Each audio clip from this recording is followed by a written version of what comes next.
നമസ്തേ.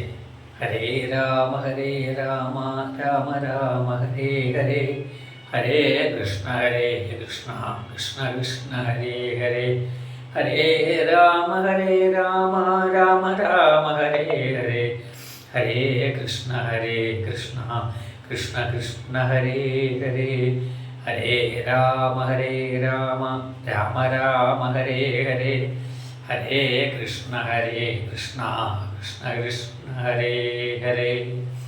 എല്ലാവർക്കും നമസ്കാരം. ശ്രീമദ് ഭാഗവതം കഴിഞ്ഞ എപ്പിസോഡിൽ പാരായണം ചെയ്തു. ആദ്യത്തെ 2 അധ്യായങ്ങൾ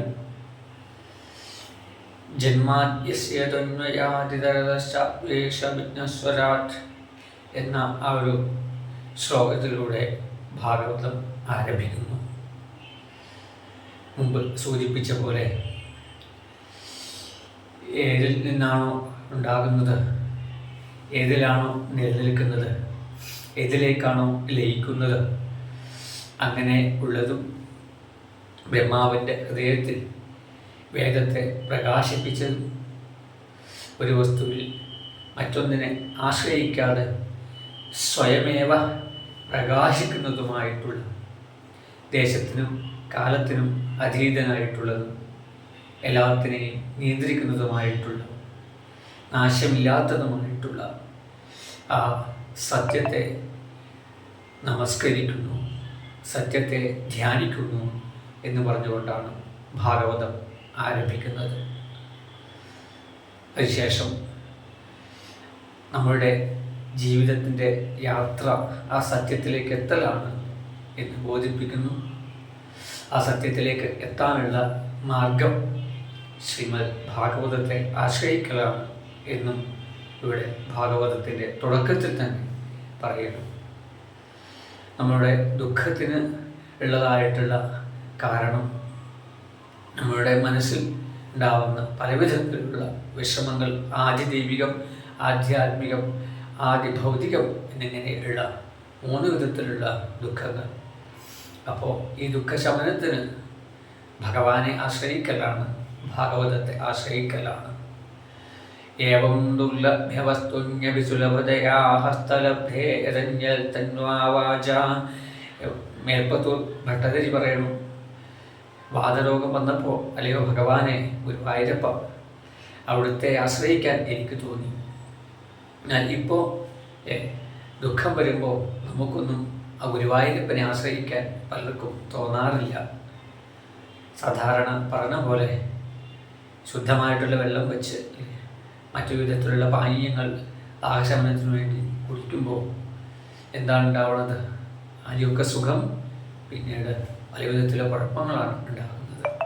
അപ്പോൾ നമ്മളും നിത്യസുഖത്തിന് വേണ്ടിയിട്ട് മറ്റു വിധത്തിലുള്ള കാര്യങ്ങൾ തേടിപ്പോകാതെ ആ ഗുരുപരപുരേശ്വരനെ ആശ്രയിക്കാൻ തയ്യാറാവണം. അപ്പം അതിന് എന്ത് വേണം? ഭഗവാനിൽ ഭക്തിയാണ് ഉണ്ടാവേണ്ടത്. നൈമിഷേത്രേ ഋഷയ ശൗനകാദയ സത്രം സ്വർഗായ ലോകായ സഹസ്രസമമാസത. നൈമിഷാരണ്യത്തിൽ വെച്ച് ശൗനകാദി മഹർഷിമാർ 1000 വർഷം നീളുന്ന സത്രം ആരംഭിച്ചു എന്ന് പറഞ്ഞു. നൈമിഷാരണ്യം പാപം ഏൽക്കാത്തതായിട്ടുള്ള സ്ഥലം, കലി പ്രവേശിക്കാത്തതായിട്ടുള്ള സ്ഥലം. ശൗനകാദി മഹർഷിമാർ ബ്രഹ്മാവിൻ്റെ അടുത്ത് പോയി കലി ബാധിക്കാത്തതായിട്ടുള്ള ഒരു സ്ഥലം കാണിച്ചു തരണം എന്ന് പറയണം. അങ്ങനെ ബ്രഹ്മാവ് ഒരു ചക്രം പൊട്ടിവിട്ടത്രേ. ആ ചക്രം പൊട്ടിത്തെറിച്ച സ്ഥലം നൈമിഷാരണ്യം. അവിടെ ഈ ശൗനകാദി മഹർഷിമാർ ഭഗവത്പരമായിട്ടുള്ള കാര്യങ്ങൾ ആരംഭിച്ചു. എവിടെയാണോ ഭഗവത്പരമായിട്ടുള്ള കാര്യങ്ങൾ നടക്കുന്നത് അവിടെ എന്തില്ല? കലി പ്രവേശിക്കില്ല എന്നുള്ളതാണ്. ഈശ്വരൻ്റെ നാമങ്ങൾ ജപിക്കുന്നതും ഈശ്വരൻ്റെ കഥകൾ പറയണതും ഈശ്വരപരമായിട്ടുള്ള കാര്യങ്ങൾ ചെയ്യുന്നതുമായിട്ടുള്ള സ്ഥലങ്ങളിൽ കലി പ്രവേശിക്കില്ല. നമ്മുടെയൊക്കെ ഗൃഹങ്ങളിൽ ഇന്നിപ്പോൾ ഈശ്വരാരാധനയൊക്കെ കുറയുന്നു. അതുകൊണ്ട് തന്നെ കുടുംബ വഴക്ക്, ഭാര്യ ഭർത്താക്കന്മാർ തമ്മിലുള്ള പ്രശ്നങ്ങൾ, ഇങ്ങനെ പല വിധത്തിലുള്ള പ്രശ്നങ്ങളാണ് കുടുംബത്തിൽ ഉണ്ടാകുന്നത്. സന്ധ്യയ്ക്ക് നാമം ജപിക്കുന്നതും ഒക്കെ കുറഞ്ഞു. ഈ ഇൻ്റർനെറ്റും അതൊക്കെ വന്നു. അതൊക്കെ നല്ലത് തന്നെ. പക്ഷേ അതിലൂടെ അമിതമായിട്ട് സഞ്ചരിക്കുമ്പോൾ ഗൃഹത്തിൽ ആധ്യാത്മിക വിഷയങ്ങളോടുള്ള അവിടെ അടുപ്പം കുറയുന്നു അല്ലേ. സന്ധ്യാസമയത്ത് ചെറുപ്പകാലങ്ങളിലൊക്കെ നമുക്കൊക്കെ അറിയാം അല്ലേ, നാമം ജപിക്കണു, വിളക്ക് വെച്ച് നാമം ജപിക്കണു. പിന്നെ അടുത്തുള്ള ക്ഷേത്രങ്ങളിൽ നമ്മൾ സന്ദർശിക്കുന്നു കുടുംബസമേതം. പക്ഷെ ഇന്നൊക്കെ അതൊക്കെ കുറഞ്ഞു വരികയാണ് ചെയ്യുന്നത്. ഇന്നിപ്പോൾ പിറന്നാളിനോ മറ്റോ ക്ഷേത്രത്തിൽ പോയി ഒരു പുഷ്പാഞ്ജലി കഴിച്ചാൽ ഒക്കെ ആയി എന്നാണ്. അങ്ങനെയല്ല അല്ലേ. നമ്മുടെ കുടുംബത്തിലായാലും എന്ത് വേണം, ഈശ്വരമായിട്ടുള്ള കാര്യങ്ങൾ ചെയ്തു കഴിഞ്ഞാൽ അവിടെ കലി പ്രവേശിക്കില്ല എന്നുള്ളതാണ്. നമ്മുടെ കുടുംബത്തിനെ വിശാരണമാക്കണമെങ്കിൽ അവിടെ നമ്മൾ ഈശ്വരാരാധന ചെയ്യണം അല്ലേ. നമ്മളിപ്പോൾ കുട്ടികളെയൊക്കെ പഠിപ്പിക്കാൻ വേണ്ടി ഉപദേശിച്ചോളൂ. പക്ഷേ അതിനേക്കാൾ ഉപരിയായിട്ട് അല്ലേ നാമം ജപിക്കുവാനും ഒക്കെ നമ്മൾ കുട്ടികളെ പറഞ്ഞ് മനസ്സിലാക്കിക്കണം. അപ്പോൾ നമ്മൾ അത് ചെയ്യണം. എന്നാൽ കുട്ടികൾ പഠിക്കും. അപ്പോൾ നമ്മളുടെ ഗൃഹവും നൈമിഷാരണ്യമാകട്ടെ എന്ന് പ്രാർത്ഥിക്കുന്നു. നൈമിഷാരണ്യത്തിൽ വെച്ച് ശൗനകാദി മഹർഷിമാർ സത്രം ആരംഭിച്ചു. ആ സത്രത്തിലേക്ക് ഉഗ്രസവസ് എന്നുള്ള സൂതൻ കടന്നു വന്നു. സൂതനെ ഇവർ സ്വീകരിച്ചിരുത്തുന്നതും സൂതനോട് ഇവരെ ചോദ്യങ്ങൾ ചോദിക്കുന്നതുമായിട്ടുള്ള ഭാഗങ്ങളാണ് ആദ്യത്തെ അധ്യായത്തിൽ. അവിടെ പറയണു, കലിയുഗത്തിലെ ജനങ്ങൾ പൊതുവെ ബുദ്ധിഹീനരും ആയുസ് കുറഞ്ഞവരും ഭാഗ്യഹീനരും ഒക്കെ ആയിരിക്കും. അപ്പോൾ ഇവർക്ക് ഈ വേദങ്ങളും ഉപനിഷത്തുകളും ഒക്കെ വായിച്ച് കഴിഞ്ഞാൽ അതിൻ്റെ അർത്ഥം പെട്ടെന്ന് മനസ്സിലാവില്ല. അപ്പോൾ ഇതിലൊക്കെ പറഞ്ഞിരിക്കുന്നതായിട്ടുള്ള ഇതിൻ്റെ സാരം എന്താണ് എന്ന് പറഞ്ഞു തരണം. അതുപോലെ എന്തിനു വേണ്ടിയിട്ടാണ് ഭഗവാൻ കൃഷ്ണനായിട്ട് അവതരിച്ചത് എന്നും ഭഗവാന്റെ അവതാരങ്ങളെക്കുറിച്ചൊക്കെ പറഞ്ഞു തരണം എന്നും ഒക്കെ പറഞ്ഞു. പിന്നീട് ചോദിച്ചു, ശ്രീകൃഷ്ണ ഭഗവാന്റെ അവതാര ശേഷം ധർമ്മം എന്തിനെ ആശ്രയിച്ചു എന്ന് ചോദിച്ചു. ഈ ചോദ്യങ്ങളൊക്കെ പറഞ്ഞുകൊണ്ടാണ് ഒന്നാമത്തെ അധ്യായം. പിന്നെ രണ്ടാമത്തെ അധ്യായത്തിൽ സൂതൻ ഗുരുപരമ്പരകളെ വന്ദിച്ചുകൊണ്ട് ഉത്തരം പറയുവാനായിട്ട് ഭാവിക്കുന്നു.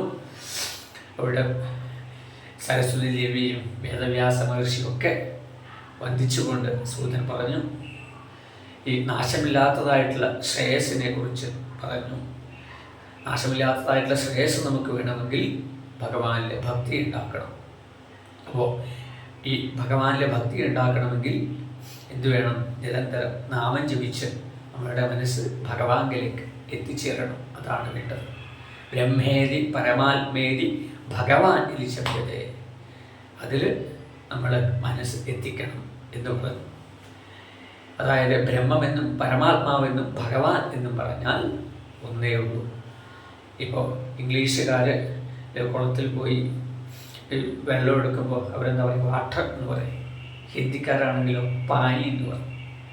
മലയാളികളാണെങ്കിലോ വെള്ളം എന്ന് പറയും. ഇപ്പം സംഗതി ഒന്ന് തന്നെയാണ്. അപ്പം അതുപോലെ ബ്രഹ്മം, പരമാത്മാവ്, ഭഗവാൻ എന്ന് പറഞ്ഞാൽ ഒരു ചൈതന്യം തന്നെയാണ് അല്ലേ. നമ്മൾ ഇന്നത്തെ കാലത്ത് ഈശ്വരൻ്റെ പലവിധത്തിലുള്ള പേര് പറഞ്ഞ് ഒക്കെ തമ്മിലടിക്കുന്നു അല്ലേ. എന്തൊക്കെ തരത്തിലുള്ള കുഴപ്പങ്ങളാണ് ഇന്നുണ്ടാവുന്നത്.